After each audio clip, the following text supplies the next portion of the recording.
रूस और यूक्रेन के बीच जारी युद्ध 3 साल से अधिक हो चुका है। इस जंग को रोकने के लिए अमेरिका की सत्ता पर दूसरी बार काबिज हुए राष्ट्रपति डोनाल्ड ट्रंप एड़ी चोटी का जोर लगा रहे हैं।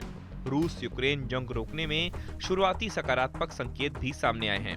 रूस न सिर्फ ब्लैक सी पर युद्ध विराम पर राजी हो गया है, बल्कि उसने यूक्रेन के ऊर्जा स्ट्रक्चर पर हमले रोकने का ऐलान किया है। लेकिन इन सब के बीच यूक्रेन के राष्ट्रपति जेलेंस्की का एक सनसनीखेज बयान सामने आया है।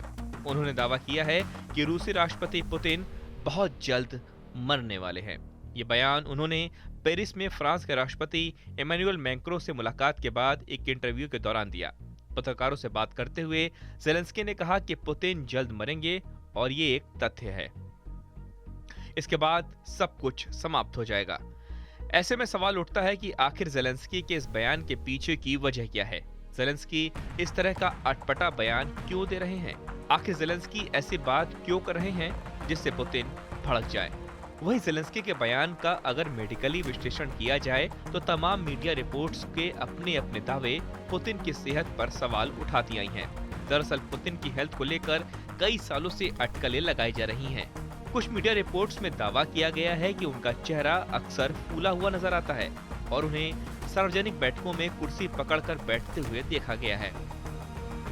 इसके अलावा उनके हाथ पैरों की अनियंत्रित हरकतें और शरीर में कंपन होने जैसी बातें भी सामने आई हैं। तो वहीं मीडिया रिपोर्ट्स में उन्हें कैंसर और पार्किंसन जैसी गंभीर बीमारियां होने की बात की गई है। हालांकि अभी तक इन दावों की आधिकारिक पुष्टि नहीं हुई है।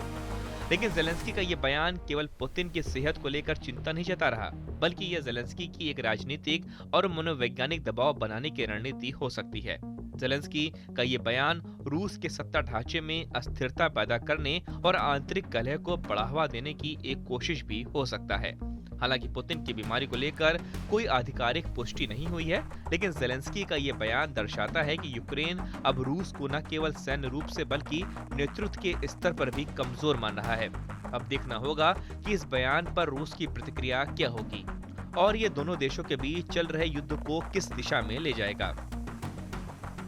वहीं फ्रांस के राष्ट्रपति इमैनुअल मैक्रों ने भी यूक्रेन के समर्थन में रूस के खिलाफ सख्त रुख अपनाया है। उन्होंने कहा है कि रूस को बिना किसी शर्त के 30 दिनों के युद्ध विराम को स्वीकार करना चाहिए। साथ ही उन्होंने यूक्रेन को लगभग 2 अरब यूरो की नई सैन्य सहायता देने की घोषणा की है।